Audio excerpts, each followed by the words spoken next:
We thought we had seen it all, from mass murders, psychopaths, hooligans, and serial killers to even presidents. Cops have been on a roll arresting people of all types, but have seen cases where they arrest FBI agents. Were they rightly arrested?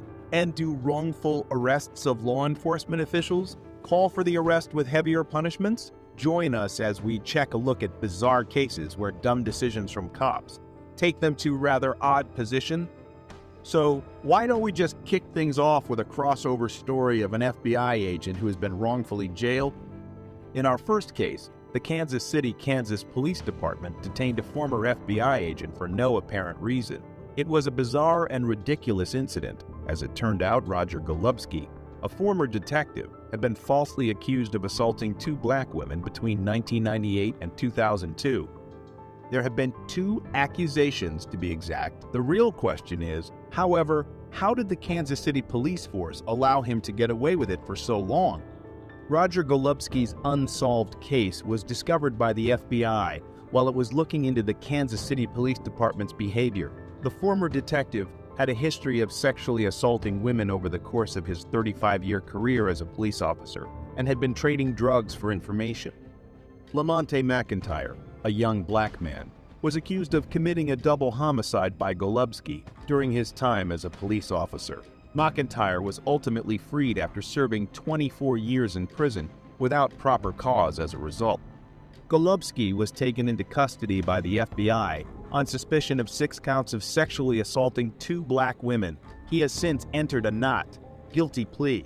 Despite the jury rejecting his lawyer's request for release on medical grounds, he was kept in custody for routine medical examination.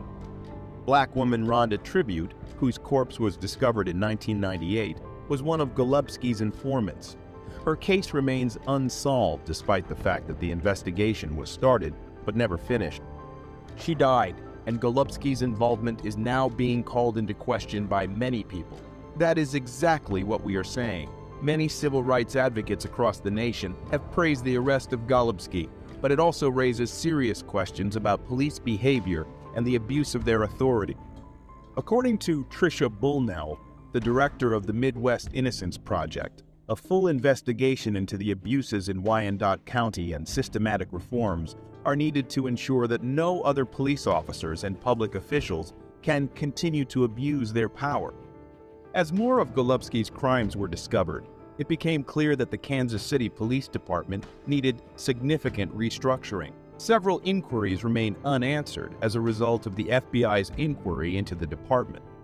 Roger Golubski's arrest was long overdue, but it's worth noting that it was the FBI, not the Kansas City Police, who brought him to justice. Next up, with the arrest of 2 Drug Enforcement Administration officers by the FBI in Nassau County, Florida, the situation has unexpectedly turned around. The DEA, a law enforcement organization renowned for its aggressive efforts to combat the drug trade, has charged 2 officers with drug-related offenses.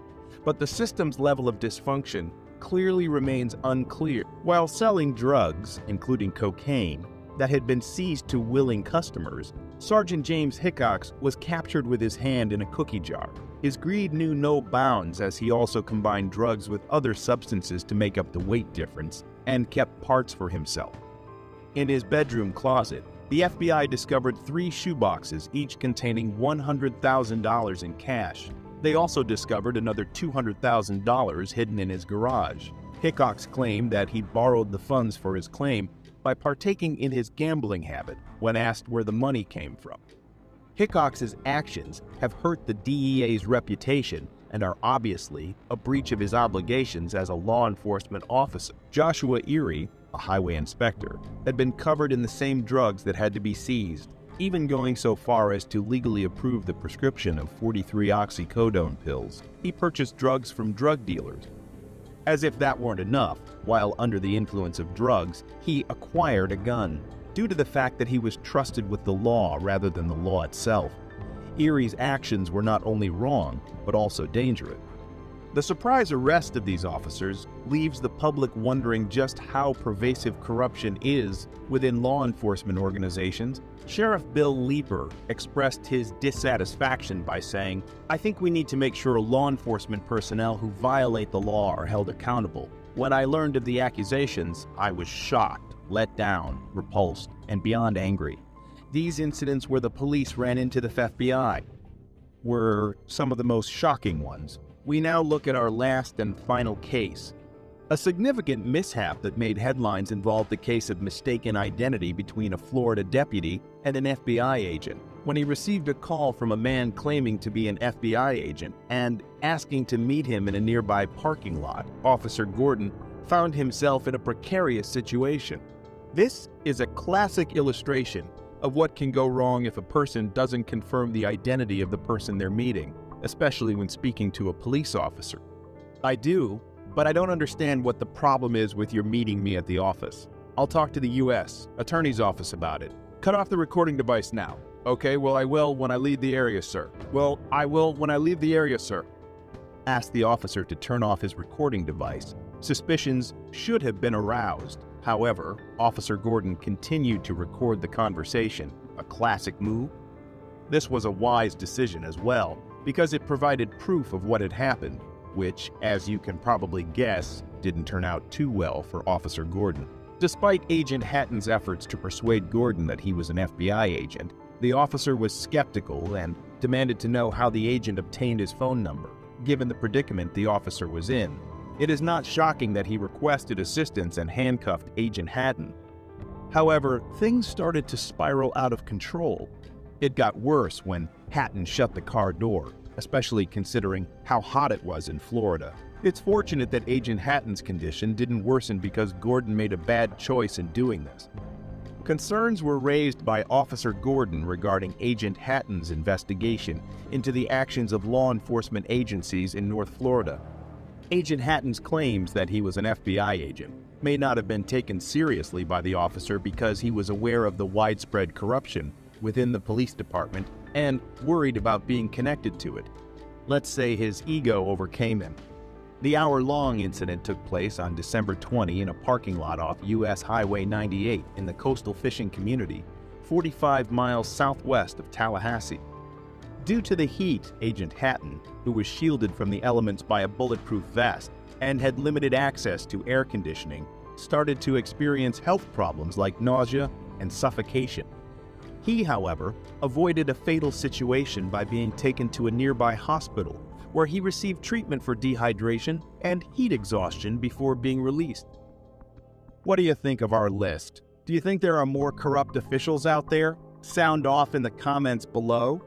And while you are at it, make sure to hit subscribe and leave a like for more such content. Thanks for watching.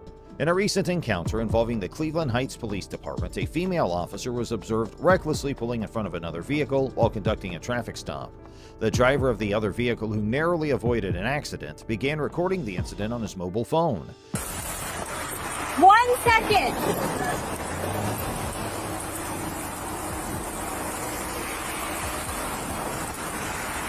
Go ahead. 8-1 radio, stand by. It's going to be on Mayfield across from the first access road. Send me another unit because another party does not know how to yield to lights and sirens, and he's sitting here recording me. Say that, I'm looking at him off the road. You okay? Yeah. Okay. I'm Officer Lewis with Cleveland Heights. The reason I'm for the traffic stop is the plates on the vehicle are expired. Yeah, not even a big deal. Do you know that guy behind me in the Porsche? I was trying to hurry up and move over. You're good. No, you're good. You did the right thing. I put my lights out and sirens. He did not move over. As the officer stepped out of her patrol vehicle, the officer expressed his concern over the near collision.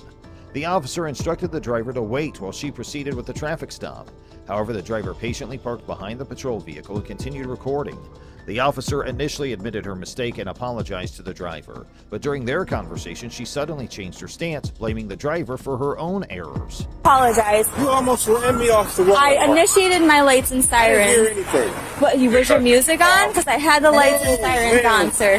Yes, sir. You apologize. I apologize. You're wrong. He stopped abruptly. I'm gonna let it Okay, I'm not wrong. The lights and sirens were activated. You ran me off the road. I did not do that, sir. the lights and sirens on my marked patrol because he stopped abruptly, causing me to stop abruptly, causing you to stop abruptly. And I apologize for that. However, the lights and sirens were on. Okay, the police vehicle is marked. You can clearly see it's a marked patrol vehicle. I initiated lights and sirens. I'm not going to argue, and I'm telling you I do. I'm going to tell you I do apologize that he did stop abruptly. Nobody was wrong. I'm going to tell you the disconnect, right? So between the public and you as a public servant. When we just said driver check, okay. If it's something wrong and you actually did it, all you say, my bad. And I did. I just said, keep going. I said my bad. I said I activated I initiated a traffic stop in a marked vehicle with lights and sirens. Right. If you didn't hear the sirens or see the lights, I mean, you called back up to your state. Well, I called back up because somebody was getting out of a cop car. The situation escalated when the officer called for backup and her supervisor, a sergeant, arrived at the scene. The sergeant immediately confronted the driver, accusing him of obstructing and interfering with the traffic stop, despite not being present during the initial interaction. The sergeant failed to articulate if the driver was being detained or not, but he continued to escalate the situation. You called back up for your safety, but well, you don't pull up behind an officer on a traffic stop. you don't even know what's going on. You're right, I don't. So why are you saying that? Because I'm here, and what you're doing right now is against the law. Ran me off the road. Okay, well then you should have pulled over for lights and sirens. She said it on the radio that you didn't yield, and it's on dash cam, I'm assuming. This the disconnect, man.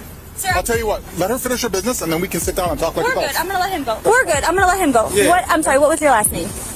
My last name? Yeah. Why do you need my last name? Because I'm asking who I'm talking to. You asked me who you were talking to. You're not going to be under arrest, because what you're doing is illegal. Listen. What you're doing is illegal. I can charge you for interfering with Just give me your last name. Why? Because I'm conducting business with you right now. Where my friend you want to be. 10-4, that's not going to be the driver. What's your RS? Stand by. What's your reasonable articulate suspicion of my crime? I'm going to get rid of him. Hold on, I'll explain to you, okay? Am I being detained? Am I being detained? If you want to be. 10-4, that's No, not that's not how it works. What's your RS? Stand by. My RS? Reasonable articulate suspicion of my Okay, crime. here, first, okay, hold on. I'll explain it to you, okay? Doing what you're doing right now? No, sir, she almost ran me off the road. Okay, again, you didn't yield to lights and siren. You came out. She was next to me and stopped and almost ran me off the road. Okay, What are you talking about? okay, listen to me. You asked my reasonable articulable suspicion. It's not its proper cause. If you arrest me, you violate my rights. I don't want to arrest you. We have to You're ID going to you. violate my rights. That's what you're going to Okay, do? we have to ID you. You understand that? Yes, we do. All right, I'm going to videotape it. Okay, we got you on camera I'm too. going to call. They can come get the car. You're violating my rights. Come getting. Who's getting what car? They can come. You're going to arrest Ready me, another right? car here. I got a male who's obstructing. No, I'm not. No, he's She refusing to almost identify ran me off himself. the road. So I'll take a report on it, but I need your ID. No. Yeah. I'm dealing with her. The driver explained what had transpired to the sergeant, but both officers insisted on obtaining his identification, even though no crime had been committed. The sergeant eventually handcuffed the driver, alleging obstruction and interference. Listen, Right. I'm asking you to identify yourself so I can let my dispatcher know who I'm out with. If you don't identify yourself, that is obstruction. You are the one that came Obstruction out. is a secondary crime. What crime did I commit? There's no crime, but I'm identifying you. Okay. Thank you. I need your driver Look, license. man, I'm sorry. I'm going to have to arrest you if you don't identify yourself. She just said it was no crime. It is Listen. a crime. Obstructing is a What crime. crime? Obstructing is a You crime. Identify yourself, Cos. She almost ran me off the road. And then I still have to identify you. No, you don't. Yes, I do. Okay. Well, I'm gonna call them to get the car. You can arrest me. Okay, turn around. Bend back. Because I didn't do anything. Okay, turn around.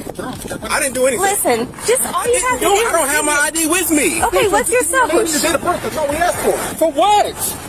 Because I need to let my dispatcher know. It's not a big deal. Last What's wrong name, with sir. you? Kern, man. Kern. You know what happened. Why are you letting him Listen, do this? he's a sergeant. He's violating my rights. He is not. Come You here, have a didn't seat. We're going to give you a identify ticket when we yourself. send you on your way. You have valid driver's license? Yeah, I do. You violate my rights, Yeah, man. well, you're getting a ticket for interfering with the traffic. How did I interfere? She almost ran me off the road. And you could have pulled off and waited and called. I did wait when she said wait. You were out here talking to her. Have a seat. Mr. Kern, just Don't have... push me, Have man. a seat. Why are you so full of machismo, man? Dude, have a seat. I'm not putting up with your okay? Have a seat. What's wrong with you, man? Have a I'm seat. sitting down. All the way in. If he He's going checks... for obstructing. Or he's getting a You're ticket for gonna... obstructing. Is he valid? I don't know. I'm waiting for the radio to say. What? So this is what happened. Uh-huh. That vehicle matched the description of the vehicle from Weird yesterday. Okay. I saw it. I initiated a traffic stop. Okay. That person, instead of like pulling over, he stopped abruptly. Okay. And I'm getting behind him, but he stopped abruptly. This guy was very close to him, and we almost did get into an accident because that driver stopped so abruptly. I did, yes. Gets a ticket for there's no censored part about this. Okay. He's getting a ticket for Radio 1, if you need to read back on that, yes, I have it. emergency vehicle. Yes, Radio, I do. That's why I provided It it. was to a Demetrius Raphael Kern. It's a 37-year-old male. He's valid, that's one. So you get the ticket, and then you can come to the fight. Listen, I don't feel I need to give him a ticket for that.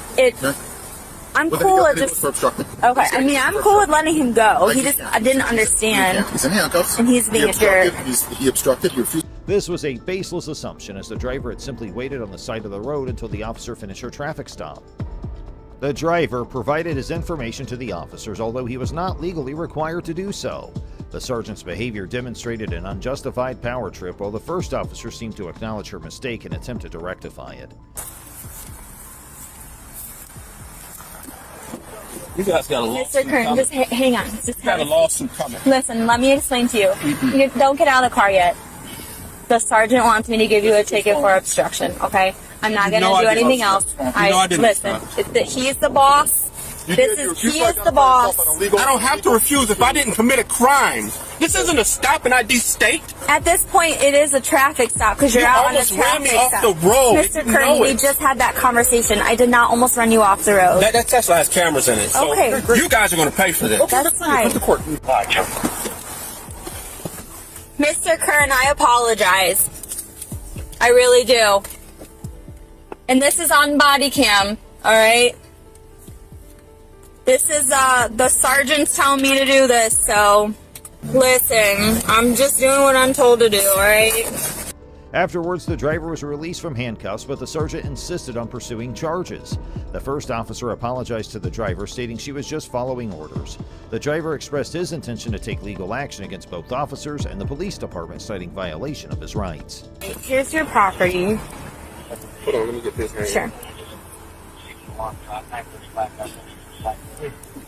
Hey, just push them on. What cups are these, man? Thank you, Rusty ass. Right. Do you want to sign or are you going to refuse? Alright, I'm going to give you a copy of it. You guys violated my rights. You know. Well, we'll all be in court. Ultimately, the driver received a citation and a court date for obstruction. However, just 11 days later, the prosecutor filed a motion to dismiss the case due to a lack of evidence. The driver plans to proceed with a civil lawsuit against the officers and the department. In April 2023, Officer Scott Harrell, a 4-year veteran of the Texas City Police Department, allegedly initiated a traffic stop after observing a vehicle speeding and cutting through parking spaces at a gas station. Officer Harrell approached Christopher Scholl, the driver, and informed him about the alleged violations. Scholl denied any wrongdoing, stating that he was not speeding, that he regularly took the direct path through the parking lot to the gas pumps. Despite Scholl's compliance and explanation, Officer Harrell accused him of disregarding traffic control devices and threatened to issue a citation. Where I'm stepping out of traffic here, buddy. Don't walk up to my car, please. Don't walk up to my car, please. Hey, man, you can't drive through the parking lot like that. You got your driver's license insurance? Any weapons in the car I need to worry about? Or did you catch my truck? Yes, sir. Have you on traffic button? Robert John Lincoln, 4732. Robert John Lincoln, 4732. Traffic 27. Sorry. 14, 41, 65, 88. 14, 41, 65, 88. Is there any particular reason why you felt you needed to come through the parking lot like that? I didn't think I did anything wrong. I just came over to get gas. You were speeding and you cut through parking spaces. No, you can't do that. It's just going to be confirmed on Robert. I didn't think I was doing anything, man. I mean, you All walked I'm doing around. is coming to get gas. Yep. Oh, are we gonna go back and forth, or are you just gonna? You asked me a question. You want me to answer it or not? I'm not. Okay.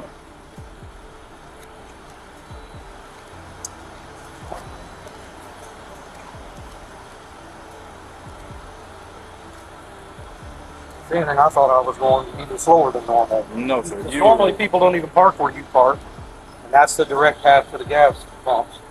through the parking spaces. Is the direct I do realize that. I know that there's parking spaces there. And you There's almost all- hit that car that was turning right there. I was watching, man. The traffic stop was initiated on private property, and Texas law generally does not enforce traffic laws in parking lots, driveways, or alleys. Therefore, it can be argued that Mr. Scholl was unlawfully detained by Officer Harrell.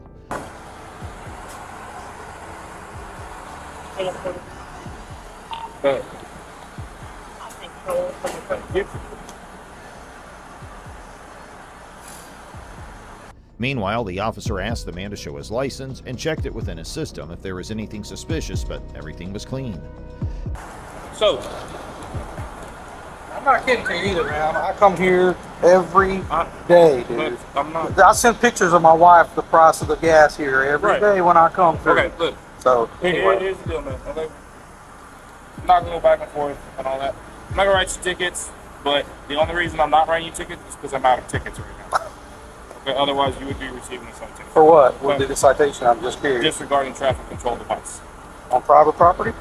Yes. Okay. You still can't do that. It's still illegal. Okay. During the interaction, Officer Harrell demonstrated a power trip, unlawfully detaining Mr. Scholl and making false accusations against him. Despite Mr. Scholl's attempts to de-escalate the situation, Officer Harrell persisted in his aggressive behavior. Nevertheless, Officer Harrell continued to escalate the situation by accusing Scholl of reckless driving and threatening to arrest him. Eventually, Officer Harrell arrested Mr. Scholl, claiming he believed Scholl would continue to engage in unsafe behavior in the future. I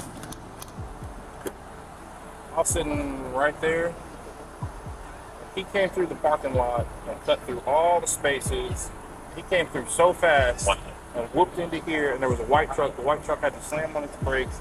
So I come over here. I was just gonna be like, "Hey man, chill out. Like, chill out. Don't be like that." But he wanted to go back and forth and argue with me and give me all kinds of stuff. And like, I didn't have any tickets and I didn't grab a rider this morning. So I was like, "Man, look, it doesn't have to go this way." He kept going back and forth, back and forth. So I was like, "All right, sure." Another officer arrived at the scene, and Officer Harrell recounted the situation, portraying himself as the victim and Mr. Scholl as the aggressor. However, Officer Harrell realized his misconduct and decided to handle the situation differently. He cited Mr. Scholl for disregarding traffic control devices and allowed him to leave. What motorcycle?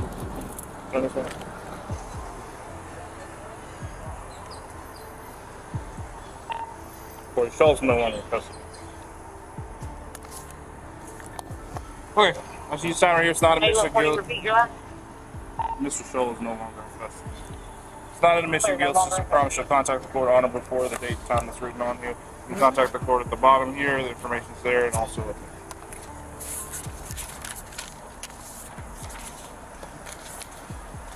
Free to go, sir. Following the incident, Officer Harrell was placed on administrative duty and is under investigation by the Internal Affairs Department. The Texas City Police Department has strict policies against violating individuals' rights during encounters.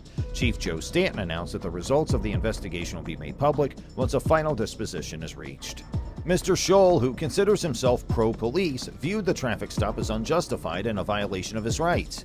He plans to take the case to trial and is considering civil action against the department. He has set up a GoFundMe campaign to cover legal fees for the potential lawsuit. And now let's move to another video.